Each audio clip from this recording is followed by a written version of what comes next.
Hello, boys and girls. My name is Miss Gale, and I'm here to read you Chapter 11 of Harry Potter and the Philosopher's Stone.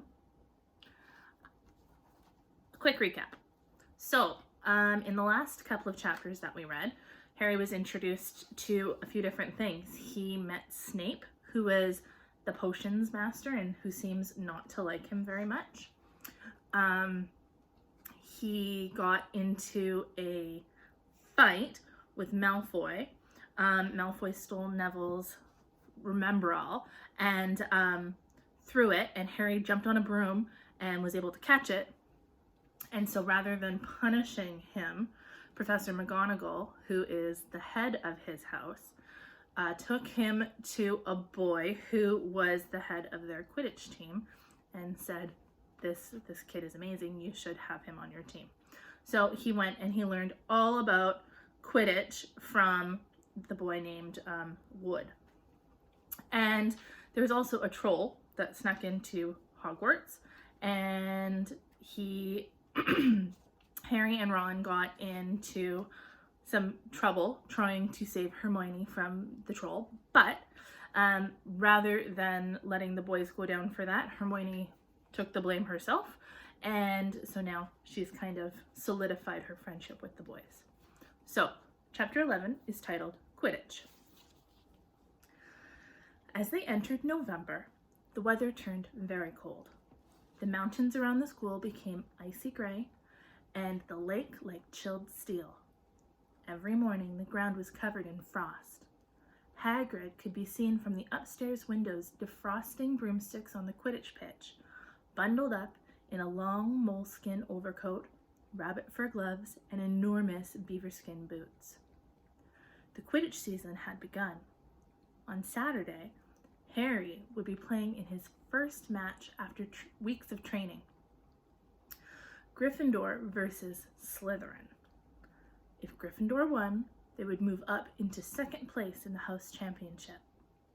Hardly anyone had seen Harry play because Wood had decided that as their secret weapon, Harry should be kept, well, secret. But the news that he was playing Seeker had leaked out somehow, and Harry didn't know which was worse. People telling him he'd be brilliant, or people telling him they'd be running around underneath him holding a mattress.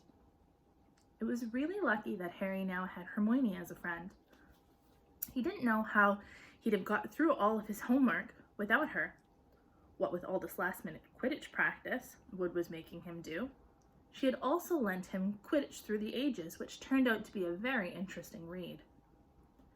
Harry learned that there were 700 ways of committing a Quidditch foul, and that all of them had happened during a World Cup match in 1473.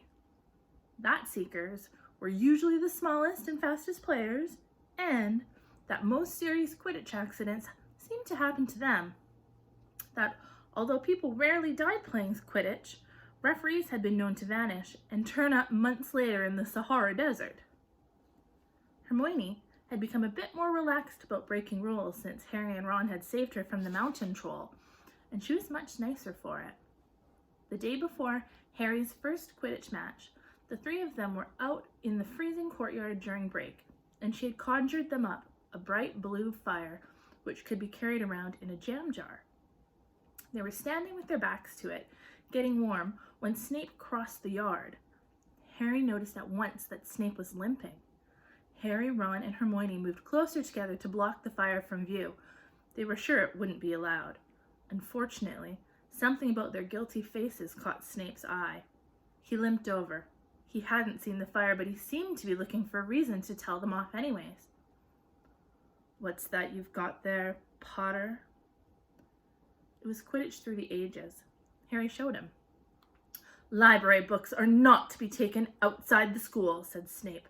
"Give it to me. 5 points from Gryffindor." "He's just made that up," Harry muttered angrily as Snape limped away. "Wonder what's wrong with his leg." "Dunno, but I hope it's really hurting him," said Ron bitterly. The Gryffindor common room was very noisy that evening. Harry, Ron, and Hermione sat together next to a window. Hermione was checking Harry and Ron's charm homework for them. She would never let them copy, because how would they learn? But by asking her to read through, they got the right answers anyway. Harry felt restless. He wanted Quidditch Through the Ages back to take his mind off his nerves about tomorrow. Why should he be afraid of Snape? Getting up, he told Ron and Hermione he was going to ask Snape if he could have it. "Rather you than me," they said together, but Harry had an idea that Snape wouldn't refuse if there were other teachers listening. He made his way down to the staff room and knocked. There was no answer. He knocked again. Nothing. Perhaps Snape had left the book in there. It was worth a try. He pushed the door ajar and peered inside, and a horrible scene met his eyes. Snape and Filch were inside alone.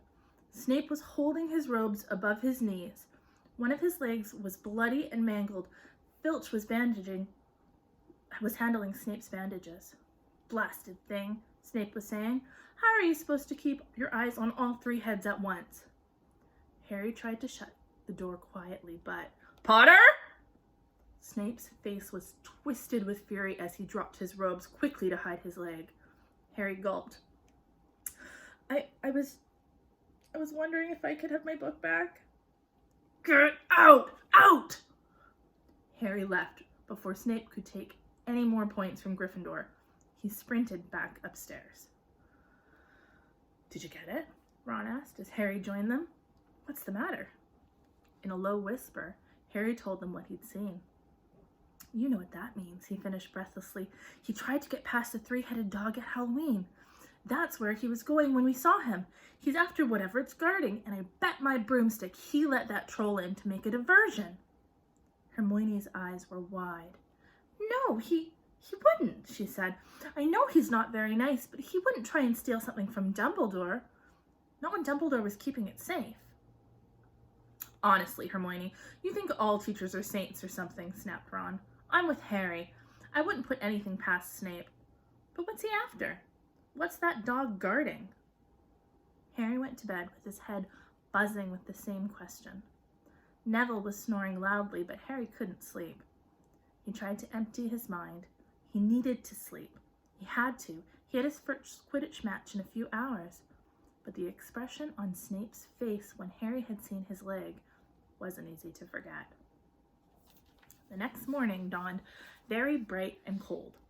The great hall was full of the delicious smells of fried sausages and the cheerful chatter of everyone looking forward to a good Quidditch match. "You've got to eat some breakfast." "I don't want anything." "Just a bit of toast," wheedled Hermione. "I'm not hungry." Harry felt terrible. In an hour's time, he'd be walking onto the pitch. "Harry, you need your strength," said Seamus Finnegan. "Seekers are always the one who get nobbled by the other team." "Thanks, Seamus," said Harry, watching Seamus pile ketchup on his sausages. By 11 o'clock, the whole school seemed to be out in the stands around the Quidditch pitch. Many students had binoculars. The seats might be raised high in the air, but it was still difficult to see what was going on sometimes. Ron and Hermione joined Neville, Seamus, and Dean the West Ham fan up in the top row.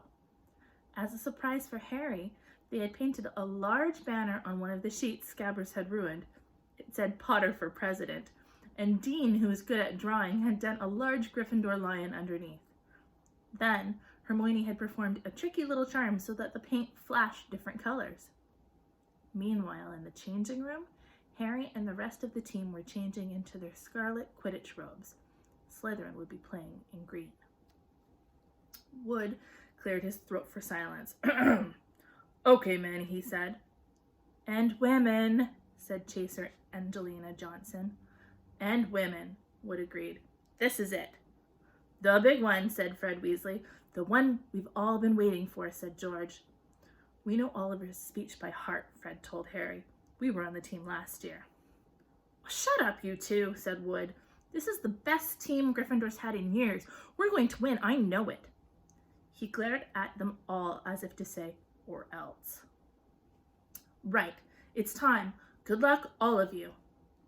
Harry followed Fred and George out of the changing room and, hoping his knees weren't going to give way, walked onto the pitch to loud cheers. Madame Hooch was refereeing. She stood in the middle of the pitch waiting for the two teams, her broom in her hand. "Now I want a nice fair game, all of you," she said, once they were all gathered round her.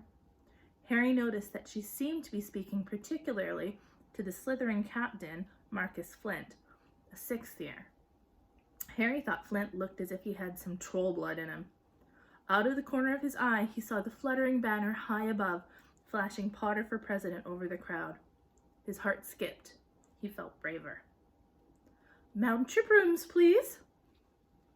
Harry clambered onto his Nimbus 2000. Madame Hooch gave a loud blast on her silver whistle. 15 brooms rose up, high, high into the air. They were off. "And the quaffle is taken immediately by Angelina Johnson of Gryffindor. What an excellent chaser that girl is, and rather attractive, too. Jordan?" "Sorry, Professor, sorry." The Weasley twins' friend, Lee Jordan, was doing the commentary for the match, closely watched by Professor McGonagall. "And she's really belting along up there. A neat pass to Alicia Spinnet, a good friend of Oliver Wood's. Last year, only a reserve. Back to Johnson. And no! Slytherin have taken the quaffle. Slytherin captain Marcus Flint gains the quaffle, and off he goes. Flint, flying like an eagle up there. He's going to No! Stopped by an excellent move by Gryffindor's keeper Wood, and Gryffindor takes the quaffle. That chaser, Katie Bell of Gryffindor there. Nice dive around Flint. Off up the field, and ouch! That must have hurt. Hit in the back of the head by a bludger. Quaffle taken by Slytherin. That's Adrian Pusey, speeding off towards the goal post, but he's blocked by a second bludger. Sent his way by George or Fred Weasley, can't tell which. Nice play by the Gryffindor beater, anyway. And Johnson back in possession of the quaffle. A clear field ahead, and off she goes. She's really flying. Dodges a speeding bludger. The goalposts are ahead. Come on now, Angelina. Keeper Bletchley dives, misses. Gryffindor scores! Gryffindor cheers filled the cold air with howls and moans from the Slytherins. "Budge up there, move along." "Hagrid!" Ron and Hermione squeezed together to give Hagrid enough space to join them. "Been watching from me hut," said Hagrid, patting a large pair of binoculars round his neck. "But it isn't the same as being in the crowd. No sign of the snitch yet, eh?" "Nope," said Ron. "Harry hasn't had much to do yet." "Kept out of trouble, though, that's something," said Hagrid, raising his binoculars and peering skyward at the speck that was Harry. Way up above them, Harry was gliding over the game, squinting about for some sign of the snitch. This was part of his and Wood's game plan. "Keep out of the way until you catch sight of the snitch," Wood had said. "We don't want you attacked before you have to be." When Angelina had scored, Harry had done a couple of loop-de-loops to let off his feelings. Now he was back to staring around for the snitch. Once he caught sight of a flash of gold, but it was just a reflection from one of the Weasleys' wristwatches, and once a bludger decided to come pelting his way more like a cannonball than anything. But Harry dodged it, and Fred Weasley came chasing after it. "All right there, Harry," he had time to yell as he beat the bludger furiously towards Marcus Flint. "Slytherin in possession," Lee Jordan was saying. "Chaser Pusey ducks 2 bludgers, 2 Weasleys, and Chaser Bell, and speeds towards the... Wait a moment! Was that the snitch?" A murmur ran through the crowd as Adrian Pusey dropped the quaffle, too busy looking over his shoulder at the flash of gold that had passed his left ear. Harry saw it. In a great rush of excitement, he dived downwards after the streak of gold. Slytherin seeker Terence Hinge had seen it too. Neck and neck they hurtled towards the snitch. All the chasers seemed to have forgotten what they were supposed to be doing as they hung in midair to watch. Harry was faster than Higgs. He could see the little round ball, wings fluttering, darting up ahead. He put on an extra spurt of speed.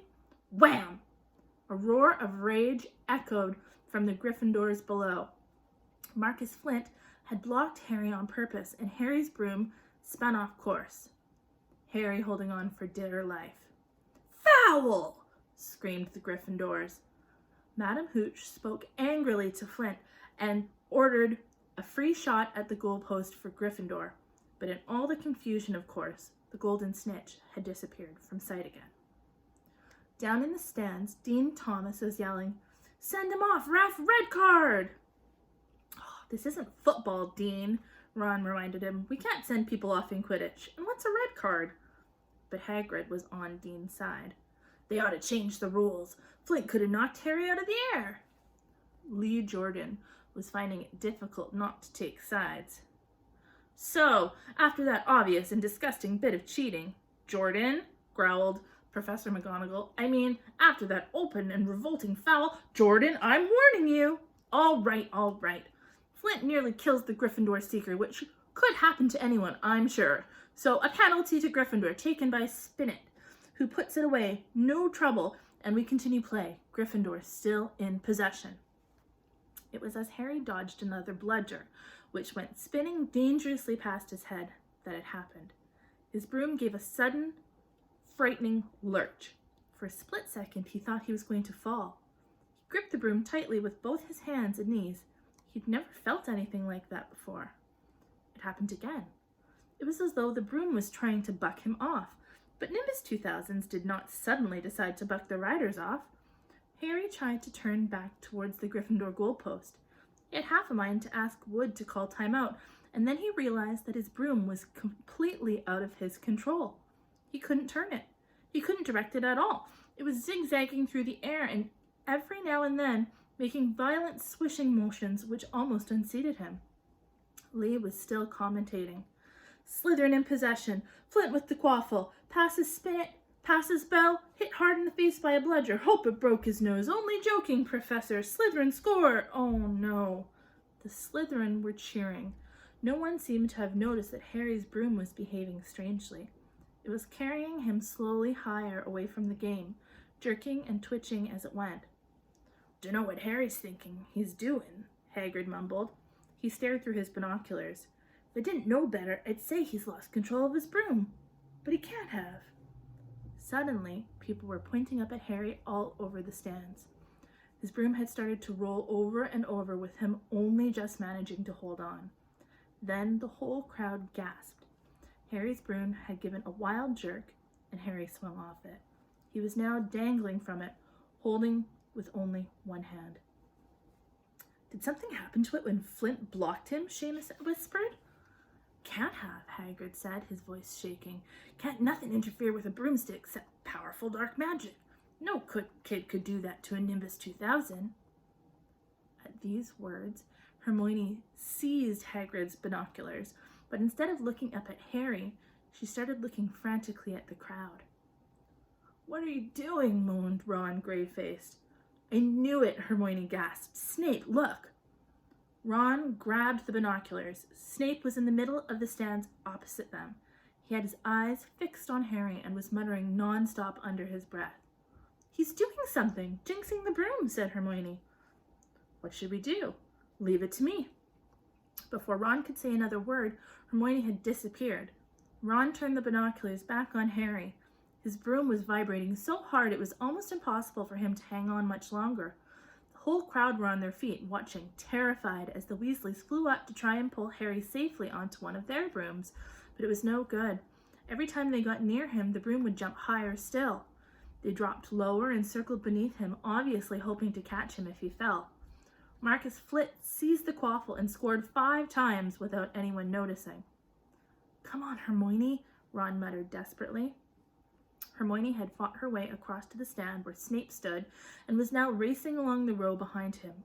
She didn't even stop to say sorry as she knocked Professor Quirrell headfirst onto the row in front. Reaching Snape, she crouched down, pulled out her wand, and whispered a few well-chosen words. Bright blue flames shot from her wand onto the hem of Snape's robe. It took perhaps 30 seconds for Snape to realize that he was on fire. A sudden yelp told her she had done her job. Scooping the fire off him into a little jar in her pocket, she scrambled back along the row. Snape would never know what had happened. It was enough. Up in the air, Harry was suddenly able to clamber back onto his broom. "Neville, you can look," Ron said. Neville had been sobbing into Hagrid's jacket for the last 5 minutes. Harry was speeding towards the ground when the crowd saw him clap his hands to his mouth as though he was about to be sick. He hit the pitch on all 4s, coughed, and something gold fell into his hand. "I've got the snitch!" he shouted, waving it above his head, and the game ended in complete confusion. "He didn't catch it, he nearly swallowed it!" Flint was still howling 20 minutes later, but it made no difference. Harry hadn't broken any rules, and Lee Jordan was still happily shouting the results. Gryffindor had won by 170 points to 60. Harry heard none of this, though. He was being made a cup of strong tea back in Hagrid's hut with Ron and Hermione. It was Snape, Ron was explaining. Hermione and I saw him. He was cursing your broomstick, muttering he wouldn't take his eyes off you. Rubbish, said Hagrid, who hadn't heard a word of what had gone on next to him in the stands. Why would Snape do such a thing like that? Harry, Ron, and Hermione looked at each other, wondering what to tell him. Harry decided on the truth. I found out something about him, he told Hagrid. He tried to get past the three-headed dog at Halloween. It bit him. We think he was trying to steal whatever it's guarding.